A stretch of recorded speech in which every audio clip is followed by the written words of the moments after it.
కిందట నేను మీ చేవెళ్ల పార్లమెంట్ పరిధిలో చాలా చోట్ల ప్రచారంలో పాల్గొన్నాం. 4 ఎమ్మెల్యేలు గెలిచినాం, 3 చోట్ల దురదృష్టవశాత్తు ఓటమి పాలైనాం. కానీ నిజంగా కొన్ని అనుభూతులు, కొన్ని అనుభవాలు మర్చిపోలేని ఉంటాయి. పరిగిలో మహేష్ అన్న పిలిస్తే కుల్కచర్లకు పోయినా. ఆ రోజు నేను కుల్కచర్లలో ఆ మీటింగ్ చూసిన తర్వాత మహేష్ అన్న ఖచ్చితంగా 25-30 వేలతో గెలుస్తాడు అనుకున్నాను. ఎందుకంటే అక్కడ ఊపు ఉత్సాహం పరిగిలో ముఖ్యంగా మా గిరిజన తమ్ముళ్ళు, మా లంబాడ తమ్ముళ్ళు అక్కడ కుల్కచర్లలో ఎక్కువ ఉంటారు. అసలు నేను ఇట్లా అంటే 2 ఏళ్ళు లేపు ఇట్లా అనుడు, నేను ఒక్కసారి జై తెలంగాణ అంటే 2 సార్లు అనుడు. అంటే అంత జోషు, అంత ఉత్సాహం ఉండే. కానీ చివరిలో ఏం జరిగిందో తెలియదు. కానీ మొత్తానికి స్వల్ప తేడాతో అక్కడ ఓటమి పాలైన. వికారాబాద్ పోయి ఉంటుంది, వికారాబాద్ హెడ్ క్వార్టర్లో కానీ ఆ తర్వాత మర్పల్లి పోయి ఉంటుంది. 2 చోట్ల కూడా తండోపతండాలుగా వచ్చినారు. ఆ వచ్చిన వాళ్ళు కూడా బ్రహ్మాండమైన ఉత్సాహంతో ఉండే. కానీ అక్కడ కూడా మరి ఏం జరిగిందో తెలియదు, స్వల్ప తేడాతో ఓటమి పాలైన. తర్వాత తాండూరు, అక్కడ కూడా తమ్ముడు నేనైతే ఏకపక్షంగా ఉంటుంది అనుకున్నా. ఎందుకంటే అక్కడ ఆల్రెడీ మహేందర్ రెడ్డి ఆయనను బిజీగా పెట్టినాం. మరి మా తమ్ముడికి ఇక పోటీ లేదు, ఎదురులేదు అనుకున్నాం. మరి సరే దాని గురించి ఆడికే వస్తున్నాను, ఆగుర్రే, తొందరపడకూరి, ఆడికే వస్తున్నా అంటున్నా. ఏం జరిగిందో తెలుసుకుందాం అంటే గదే చెప్తున్నా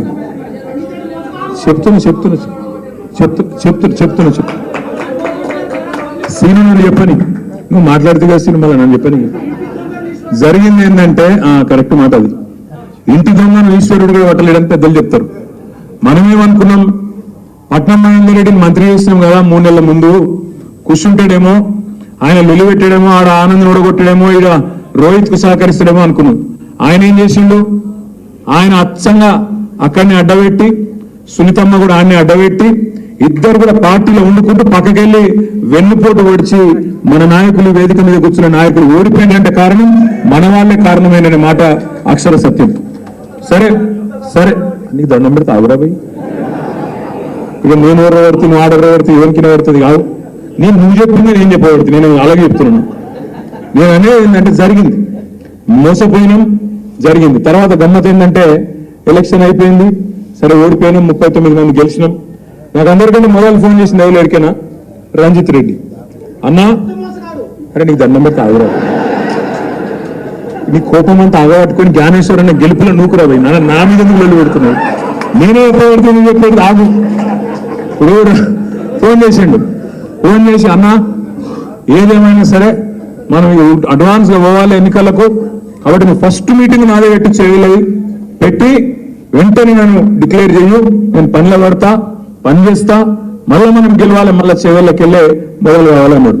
నేను అక్కకు అందరు ఫోన్ చేసిన, ఎమ్మెల్యేలకు గాంధీకి అందరు ఫోన్ చేసి ఇక్కడనే భవన్లో మీటింగ్ పెట్టి ప్రెస్ వాళ్ళకు కూడా చెప్పమన్నాడు. అన్న చెప్పన్నా జర ప్రెస్ వాళ్ళకు క్యాండిడేట్ నేనేం చెప్పు, ఏమైనా అనుమానాలు ఉన్నాయేమో జనంలో అన్నాడు. చెప్పినాక ఆ రోజు ప్రోగ్రామ్ కూడా వేసుకున్నాం. ఏమని, అన్ని నియోజకవర్గాల్లో కార్యకర్తల సమావేశాలు ముంగట్టుకోవాలి అని చెప్పి ఒకటే రోజు చేవెళ్ళ పరిగి పెట్టుకున్నాం. నేను ఇంకా ఆయన చెప్పిన మిగతా కూడా వస్తానండి, వికారాబాద్ వస్తా, తాండూరు వస్తా, మొత్తం తిరుగుదాం, బ్రహ్మాండంగా జోరుదారు పోయిన కాడిని దేవులాడుకోవాలి, ఎక్కడనైతే మనం ఓడిపోయినా ఆడికెళ్ళి మొదలు కావాలని చెప్పి చేవెళ్ళ, పరిగి, వికారాబాద్, తాండూరు మొత్తం ప్రోగ్రాం వేసుకున్నాం. ఆయన కూడా బయటకు వచ్చి చెప్పిండు, నిలబడుతున్నా నేనే, నన్ను నిలబడమన్నారు, నిలబడుతున్నా, గట్టిగుంటా అని మాట్లాడిండు. తర్వాత ఇద్దరం కలిసిపోయినాం. ఏడికి చేవెళ్ళ పోయినాం, పరిగి పోయినాం ఒకటే రోజు. అక్కడ మన కూడా చౌరస్తా కాడ పట్నం మహేందర్ రెడ్డి కూడా కారెక్కిండు, ఆయన ఎక్కిండు, ఈయన వచ్చిండు, ముగ్గురం కలిసిపోయినాం.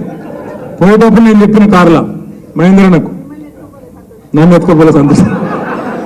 కారులో నేనేం చెప్పిన అంటే మహేంద్రన్న నీ మీద అనవసరంగా లేని పని పుకార్లు వస్తున్నాయి, జర గట్టిగా చెప్పు అన్నా. అప్పుడు చేవెళ్ళ మీటింగ్ లోనేమో యాదన్నకు హాస్పిటల్ సమస్య వచ్చి బ్రెయిన్ లో కొంత చిన్న ఇబ్బంది వచ్చి హాస్పిటల్లో ఒక 1 వారం రోజుల పాటు ఉండుట్లా ఫోన్లా హాస్పిటల్లో ఉన్న మైకుల ఫోన్ పెట్టి మాట్లాడిస్తే ఆ రోజు కూడా యాదన్న అంత కమిట్మెంట్ తోని హాస్పిటల్కి వెళ్ళి కూడా మాట్లాడింది. ఆడ చేవెళ్ళలా పరిగిల 2 దగ్గరలో ఇద్దరు మాట్లాడారు నాయకులు. పట్నం మహేందర్ రెడ్డి మాట్లాడింది, ఇప్పుడు ఉన్నాయి ఆ వీడియోలు అన్నీ లేవు, ఉన్నాయి. మా తమ్ముడు కార్తీక్ కూడా ఉండే, అందరం కలిసిపోయినాం. పోయి నాకంటే ఎక్కువ చంపారు కాంగ్రెస్ ఆ రోజు, పొల్లు తిట్టింది ఇద్దరు. తిట్టడానికి ఇంకా గమ్మని చెప్తా మీకు. పరిగి పోతే మంచిగా మా మహేష్ అన్న మంచి భోజనం పెట్టిండు, ఆడ మంచిగా తిన్నాం. తిని భోజనం అయిపోయాక మీటింగ్ పోయినాక మొత్తం ఒక 4-5 వేల మంది ఉన్నారు. హాల్ నిండా బ్రహ్మాండంగా పరిగిల ఉత్సాహంగా ఉండే. ఆడ పోయినాక నేను మహేందర్ అన్నతో అంటి ఇంతకుముందు కారులో అయిపోయినా కూడా ముచ్చట అది చెప్పు అన్న. చెప్పమంటే మహేందర్ అన్న లేచి ఇదో నా మీద పుకార్లు వస్తున్నాయి కాంగ్రెస్ లో కొత్త అని, నా ఒక్కరి మీద వస్తలేవు రంజిత్ రెడ్డి మీద కూడా వస్తున్నాయి. ఆయన కూడా ఇరికిచ్చే ఈయన పక్కకెళ్ళి లొల్లి పెడుతుంది. ఈయన నా మీద ఎందుకు చెప్తున్నాను, నేను నా మీద పుకారంగా ఈయన లొల్లి. ఇద్దరు నామగడ్డని లొల్లి పెట్టుకొని ఆస్కర్ అవార్డు గెలుస్తారు చూడు, దానికంటే ఎక్కువ యాక్టింగ్ ఇద్దరు. నేను పోతలేనంటే నేను పోతలేను, నేను మంచోనంటే నేను మంచోని, నేను పిచ్చోళ్ళకి ఇద్దరు నమ్మిన. ఏం చేస్తాను నమ్మి ఇద్దరు అద్భుతమైన స్పీచ్లు ఇస్తే గెలిచిపోయినాం. ఇంకేముంది మళ్ళా పార్లమెంట్ గెలిచిపోయినాం అనుకున్నాను. నేను చూస్తే 15 రోజుల తర్వాత సీన్ కట్ చేస్తే ఈయన మల్కాజ్గిరి అభ్యర్థి, ఆయన చెవెళ్ళ అభ్యర్థి కాంగ్రెస్. ఏమైందిరా అయ్యా అంటే ఇద్దరు పత్తలేరు. ఇప్పుడు మా అక్క అడుగుతుంది నన్ను పక్కకెళ్ళి, చాలా మంది మా వాళ్ళు ఏమనుకుంటారు ఎరికైనా మీకు అన్నది ఏందక్క అంటే, రంజిత్ రెడ్డి పోయిందంటే చెప్పగానే పోతాడు ఆ కేటీఆర్కి అనుకుంటున్నాను అని చెప్తున్నా. నాకు చెప్తే పార్టీలకి వెళ్ళి నన్ను పోనిస్తానా? ఎట్లా పోనిస్తా నేను? ఇంకొక మాట మాత్రం మా తమ్ముడు ఆనంద్ అన్నాడు, ఇక మిగతా మిత్రులు కూడా అన్నారు, ఒక మాట మాత్రం నేను మీకు ఇస్తున్నా. నేను 2018లో ఆనాడు విశ్వేశ్వరరెడ్డి గారు ఆ రాజకీయాల్లో లేనప్పుడు రాజకీయాల్లోకి పట్టుబట్టి తీసుకొచ్చింది నేను. ఆయన ఇంటికి పోయి 14లో ఆయన ఇంటికి పోయి నువ్వు రావాలా, నీలాంటి చదువుకున్న వాళ్ళు రావాలా రాజకీయాల్లో అని తీసుకొచ్చిన. ఆయనకేం పుట్టిందో 18లో ఆయన జంపు, ఆయన కాంగ్రెస్లోకి పోయింది. ఆ రోజు మళ్ళీ చెప్పిన, నువ్వు ఇలా కాంగ్రెస్లో కూతున్నావు, చేవెళ్ళ ప్రజల చైతన్యాన్ని తక్కువ అంచనా ఇస్తున్నావు, ఓడిపోతావు, నువ్వు రాసి పెట్టుకో అని చెప్పిన. ఓడగొట్టి ఆ రోజు మీరే గట్టిగా బుద్ధి చెప్పి ఆనాడు విశ్వేశ్వరరెడ్డిని ఇంట్లో కూర్చోబెట్టిండ్రు. 2018లో ఆనాడు కొత్త అభ్యర్థి అయినా మీ జిల్లాకు సంబంధం లేకపోయినా కేసీఆర్ గారు నిర్ణయం తీసుకున్నారు కాబట్టి ఆనాడు డాక్టర్ రంజిత్ రెడ్డిని తీసుకొచ్చి ఎంపీకి నిలబెడితే, సరే కొత్తోడైనా కేసీఆర్ పంపింది కదా, గులాబీ కండువా కప్పుకున్నాడు కదా, కేసీఆర్ మనిషి కదా అని చెప్పి మీరందరూ ఆశీర్వదించి రంజిత్ రెడ్డిని గెలిపించింది. మరి ఈరోజు రంజిత్ రెడ్డి గారు చేసిన ద్రోహం బాధ ఎక్కడ అనిపిస్తుంది అంటే, ఎవరో బయటవాడు మోసం చేస్తే బాధ అనిపించదు. నీతోనే నీడలాగా తిరిగి, నీతోనే 24 గంటలు ఉండి, నీ పక్కనే కూర్చొని, నీతోనే అన్ని మాటలు చెప్పి, అన్ని మంచి మాటలు చెప్పి, కష్టకాలంలో ఉంటామని చెప్పి మాటిచ్చి అక్కడ కేసీఆర్ గారి కూతురు అరెస్ట్ అవుతుంటే ఇక్కడ నవ్వుకుంటూ తుమ్ముకుంటూ ఇద్దరు పోయి కండువా కప్పుకునే దృశ్యం ఏదైతే ఉన్నదో తప్పకుండా దానికి బదిలా తీసుకోవాల్సిన బాధ్యత మన మీద ఉన్నదనే మాట నేను మీకు విజ్ఞప్తి చేస్తా ఉన్నా. రాజకీయాల్లో అధికారం ఎవరికి శాశ్వతం కాదు, అధికారంలో శాశ్వతంగా ఎవరు ఉండరు. కానీ అధికారం పోంగానే ఆగమాగమైపోయి ఇవాళ తమ ప్రయోజనాలు, తమ స్వీయ ప్రయోజనాల కోసం ఇవాళ అవతల వైపు పోయి పోవడమే కాకుండా ప్రజలను మోసం చేసే కార్యక్రమం. ఆయన మొన్న రంజిత్ రెడ్డి ఒక సోషల్ మీడియాలో ఒక పోస్ట్ పెట్టిండు. చందన్ వెళ్ళినట రంజిత్ రెడ్డి మొత్తం పరిశ్రమలు తెచ్చిండట, యాదయ్య గారి సహకారం లేదట, యాదయ్య గారిది ఏం లేదట, మా తమ్ముడు అవినాష్ రెడ్డిది ఏం లేదట, మొత్తం రంజిత్ రెడ్డి పట్టుకొచ్చి అక్కడ పరిశ్రమలన్నింటినీ పెట్టించిన అని చెప్పి సోషల్ మీడియాలో చెప్పుకుంటా ఉన్నాడు. ఇంతకంటే సిగ్గుచేటు ఇంకోటి ఉంటుందా? దయచేసి మీరు ఆలోచించాలని కోరుతా ఉన్నాం. ఇంకొక మాట కూడా నేను మీకు విజ్ఞప్తి చేస్తా ఉన్నాను.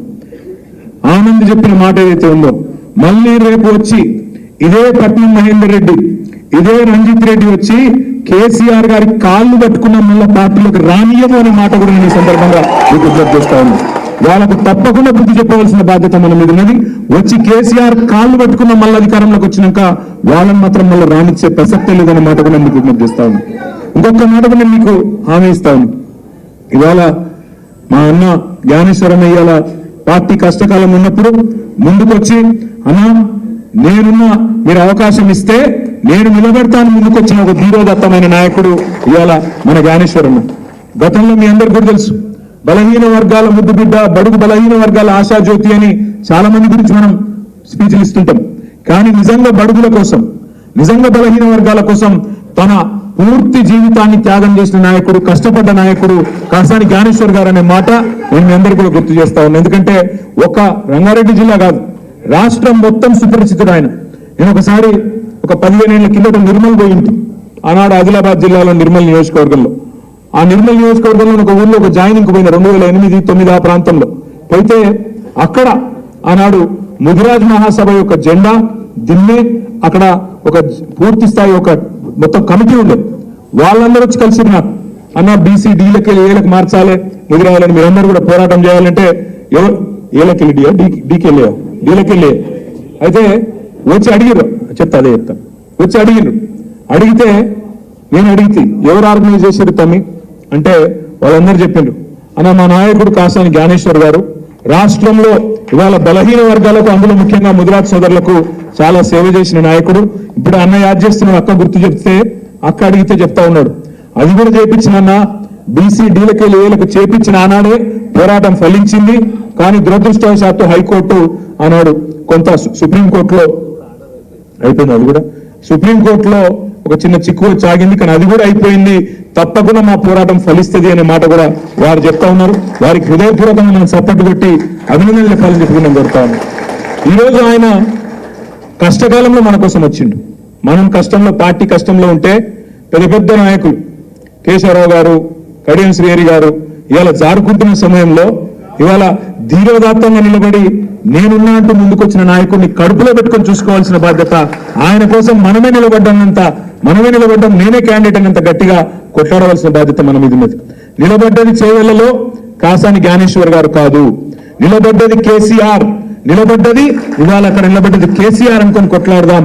అక్కడ నిలబడ్డది మన నాయకుడు, అక్కడనే ఉన్నాడు, ఆయన కోసం ఓటేస్తున్నామనే ఒక కమిట్మెంట్ తో కష్టం పనిచేద్దాం తప్ప ఇవాళ రకరకాల ఆలోచన చేయవలసిన అవసరం లేదు. ఇంకొక మాట కూడా నేను మీకు విజ్ఞప్తి చేస్తా ఉన్నాను. నాయకులు పోయే వాళ్ళకి చాలా మాట్లాడతారు. ఇప్పుడు మీకు తెలుసు, పోయేటప్పుడు 2 రాళ్ళు వేసి 10 ఏళ్ళు అన్ని అనుభవించి పోయేటప్పుడు మాత్రం 2 రాళ్ళు వేసి పోతారు. చాలా విచిత్రం అనిపిస్తుంది కొంతమంది మాట్లాడుతూ ఉంటే. కానీ నేను వాళ్ళు పెద్దవాళ్ళు, వాళ్ళని నేను ఎక్కువ ఏమనను, వాళ్ళ విజ్ఞతగా వదిలేద్దాం, కాలం అన్నిటికీ సమాధానం చెప్తుంది. కానీ ఇవాళ యూట్యూబ్ లో మురిగేటోళ్ళు, ఇవాళ మీ చేవెళ్ళలో వచ్చినాడు రేవంత్ రెడ్డి గారు కూడా చాలా మాట్లాడింది. దమ్ముంటే ఒక్క సీటన్నా గెలుచుకొని చూపెట్టండి అని సవాల్ విసిరిండు రేవంత్ రెడ్డి. నేను అదే రోజు చెప్పిన రేవంత్ రెడ్డి గారికి, అదే రోజు సాయంత్రం చెప్పిన, అయ్యా రేవంత్ రెడ్డి గారు 17 సీట్లున్నాయి తెలంగాణలో, 17 సీట్లున్నాయి, నువ్వు అంటున్నావు కదా ఒక్క సీటన్నా గెలుచుకోమంటున్నావు కదా, ఆ ఒక్క సీటు అక్కడ ఇక్కడ ఎందుకు, నీ సిట్టింగ్ సీట్ ఉంది కదా మల్కాజ్గిరి, నువ్వు కొడంగల్ ఎమ్మెల్యే పదవికి రాజీనామా చేసినా, నేను సిరిసిల్ల ఎమ్మెల్యే పదవికి రాజీనామా చేస్తా, ఇద్దరం మల్కాజ్గిరిలో కొట్లాడదాం, ఎవడు గెలుస్తాడో చూద్దాం, ఏ పార్టీ గెలుస్తాడో చూద్దాం, అక్కడనే చూసుకుందామని అడిగిన. దానికి ఇంతవరకు సమాధానం లేదు, ఇప్పటివరకు మాట్లాడే పరిస్థితి లేదు. ఆయన సిట్టింగ్ సీటు గెలవలేడట, కానీ ఆయననట మొత్తం గెలుస్తాడంట, ఆయన మొత్తం రాష్ట్రం అంతా ఊడ్చి పారేస్తాడంట, కేసీఆర్ ను 100 మీటర్ల లోపల బొంద పెడతా, 100 ఫీట్ల లోపల బొంద పెడతా అని డైలాగులు కొడతా ఉన్నాడు. ఆయన మాట్లాడే మాటలు, ఆయన భాష, ముఖ్యమంత్రి అయినాక కూడా ఆయన చేస్తున్న విమర్శలు, రోత మాటలు, నిజంగా రోత ముట్టించే విధంగా మాట్లాడుతూ ఉన్నాడు. ఏమంటాడు ఆయన, కొడుకల్లారా, నా కొడుకల్లారా చీరేస్తా, మెడల పేగులు వేసుకుంటా అంటాడు. ముఖ్యమంత్రి అంటే కూడా మెడల పేగులు వేసుకొని తిరుగుతాడే, మెడల పేగులు వేసుకుంటాడు. పోటీ కొట్టడం ఆయన ముఖ్యమంత్రి, పోటీ కొట్టడం నాకు అర్థం కాదు, మెడల పేగులు వేసుకొని తిరుగుతా అంటాడు. ఇంకో మాట అంటాడు, జేబుల కత్తెర పెట్టుకొని తిరుగుతున్నా, జేబుల కత్తెర పెట్టుకొని ఎవరు తిరుగుతాడే, జేబులు తిరుగుతారు, జేబుల కత్తెర పెట్టుకొని తిరుగుతున్నా, జాగ్రత్తగా ఉన్నాయని అంటాడు. మానవ బాంబులు అవుతాం అంటాడు. ఇంకా గమ్మత్ ఏంటంటే ఇంకా ప్రతిపక్షంలో ఉన్నట్టే మాట్లాడుతున్నాడు ఆయన, ముఖ్యమంత్రి లెక్క మాట్లాడతలేడు. ఆయనకే విశ్వాసం కుదురుతలేదు ముఖ్యమంత్రి అని. మన తమ్ముడు కాదు, ఇంతకుముందు మా అనిల్ జాదవ్ చెప్పిండు, తమ్ముడు బోత్ ఎమ్మెల్యే పదవంటున్న ఎవరు ముఖ్యమంత్రి అని. ఆయన కూడా నమ్మకం ఉన్నట్లేదు రేవంత్ రెడ్డి గారికి. మానవ బాంబులు అయిపోతాం అని మాట్లాడుతున్నాడు. ఇంకా దారుణంగా ఏంటంటే, ఒక ముఖ్యమంత్రి సెక్రటేరియట్కి వచ్చి ఇక్కడ లంకె బిందెలు ఉంటాయనుకుని వచ్చినాం, ఖాళీ కుండలున్నాయి అని అవుతున్నాడు వెకిలిగా. లంకె బిందెల కోసం గడ్డపారలు పట్టుకొని, తటపారలు పట్టుకొని, నెత్తి మీద బట్టలు కట్టుకొని అర్ధరాత్రి ఎవరు తిరుగుతాడన్నా, దొంగలు తిరుగుతారు. మరి ఈయన గతంలో ఏం చేస్తున్నాడు నాకు ఎరకలేదు, కానీ గిట్లున్నది ఈయన వ్యవహారం. ఇంకా దారుణం ఏంటంటే వెనకటికి నాగార్జున ఒక సినిమా వచ్చినండే, ఆ సినిమాలో పాట ఉంటుంది గ్రీకు వీరుడు అని. రేవంత్ రెడ్డి గారు ఈయన ప్రభుత్వం ఎట్లున్నదంటే రోజొక్క లీక్ ఇవ్వాలి యూట్యూబ్ కు, ఇది జరిగిపోయింది, ఇది గొర్రెల స్కాము, బర్రెల స్కాము, ఫోన్ ట్యాపింగ్, మన్ను మశానం, లీకు వీరుడిన. ఆయన గ్రీకు వీరుడు అయితే లీకు వీరుడు, రోజొక్క లీకు, ఇదో లీకు అదో లీకు.